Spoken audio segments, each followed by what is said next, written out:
out on the last day. First, I'd like to acknowledge all my co-authors, both from the Conservation Research Institute at San Diego Zoo and the University of London and the Zoo Group at Poland. Today I'm going to be talking about the northern white rhino and how we may be able to genetically rescue this species using the information from the recently sequenced genome. So first, I want to give a quick background on both the northern white rhino and its sister taxa, the southern white rhino. Surprisingly, there's a surprising dearth of information on the ecology of these two groups, but we do know that the population of the northern white rhino was around 2,400 in the 1960s. So it seems to have gradually declined in the last century, and it's currently extinct in the wild. There are no more individuals in the wild, and that's largely due to poaching, which means that on the bright side, if there's a bright side, is that there's a lot of viable habitat left out there that we could potentially reintroduce rhinos back into if we could eliminate the poaching threat, which is certainly a big if. And there are 3 remaining in captivity, and it's thought that these 3 remaining in captivity are past reproductive viability, so we're probably not going to get additional rhinos out of those last 3. And in contrast to southern white rhino, it's thought that it underwent a large bottleneck at the beginning of the 20th century. There's some debate about how big that bottleneck was, but it was pretty severe, anywhere from 20 to 200, anecdotally. But it's currently up to 20,000 in the wild. So if there's a healthy rhino population, this is it. This is the largest population by quite a large margin of any existing rhino species. But poaching pressure remains. So by the time this meeting's over, we'll probably lost several white rhinos. And so, again, I mentioned the northern white rhino is extinct in the wild, but if we look at the recent historical distribution, it would occur in mid-central Africa, as opposed to southern white rhino, the southern part of Africa, and they're separated by the Kalahari Desert. So again, the southern white rhino is extant in the wild, and the northern white rhino is completely gone. But if it were there, that's where it would be. So the impetus of this talk is really driven by this recent paper in zoo biology, which got some wider press, reviewed it in Nature and some other publications, talking about how we can sort of rewind the process of mammalian extinction using genetic rescue and using sort of the northern white rhino as a test case for doing this. And they suggest, how can we repopulate the wild populations with northern white rhinos, either using genetic techniques such as developing stem cell lines and producing new gametes from these stem cell lines, instead of just reintroducing southern white rhinos into the habitat. And this spurred some debate, and I won't go into that debate in this talk. I'm happy to discuss it later, but I'm just talking about this is what's motivating this talk today. And so at the San Diego Zoo, we have what's called the Frozen Zoo, and it contains the specimens of thousands of different species. So this genetic zoo, so to speak, that represents a genetic diversity of lots of species that are extinct or near extinct. And in this we have these northern white rhino fibroblast cell lines that we can potentially make gametes out of to reintroduce northern white rhino individuals back into the wild. And so the goal of this talk is to look at how much genetic diversity are in those northern white rhino stem cell lines, or fibroblast cell lines. And so what we did is we took, here's a pedigree of the northern white rhino that we have available in the Frozen Zoo, and we selected 9 individuals for sequencing. You can see that they're ostensibly unrelated as far as we know. And so we have 9 genomes that we sequenced of unrelated individuals, and then we also sequenced an additional 4 southern white rhinos from field collected tissues. And so just some quick genome statistics. The sequencing was done by Genomics, paired-end Illumina sequencing with a coverage of 1050x, and we ended up with about a 2.5 gigabase genome with 22 million SNPs, around half of which is callable across all our samples. And that's after quality control and filtering. And so just some simple statistics about this genome. So if we look at the polymorphism across these two populations, you can see they have quite a lot of share of polymorphism, around 7 million SNPs are polymorphic in both species. So that's a good thing. So they're not too different in terms of the polymorphism. On the edges of this Venn diagram, these are user sites that are polymorphic in one but not the other. And this is corrected for the sample. We have again, there's a disparate number of genomes, so this is all of our southern white rhinos, and then sort of the mean compared 4 to 4, so just the subsampling of the two genomes. So it looks like they have similar levels of genetic diversity, at least with this metric. We looked at genome-wide heterozygosity in these two species and compared to a wide range of other species, both endangered and quite healthy. And we found, you can see that both the northern and the southern white rhino have high levels of heterozygosity.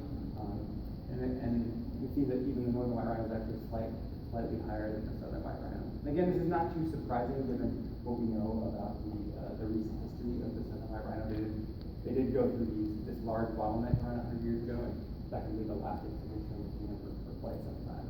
So it looks like, at least in terms of this metric, both the northern and the southern white rhino are quite healthy genetically. So I'm not going to wade too far in the debate about whether these are two species or two populations.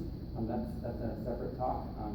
There was a recent paper in 2011 that looked at some morphological evidence as well as mitochondrial DNA and suggested that they should be called two different species. But we found that the levels of genetic divergence between these two are quite low, actually, so less than 1%. So, I mean, for the purpose of this talk, we're calling them subspecies. I'm not going to, die on that hill or anything, but just for now, we're calling them subspecies.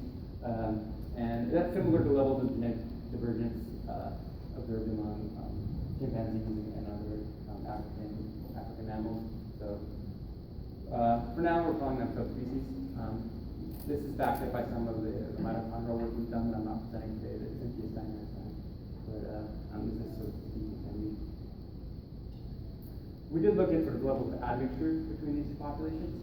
So we took our set of markers and filtered them for linked disequilibrium, so we ended up with around 200,000 unlinked SNPs.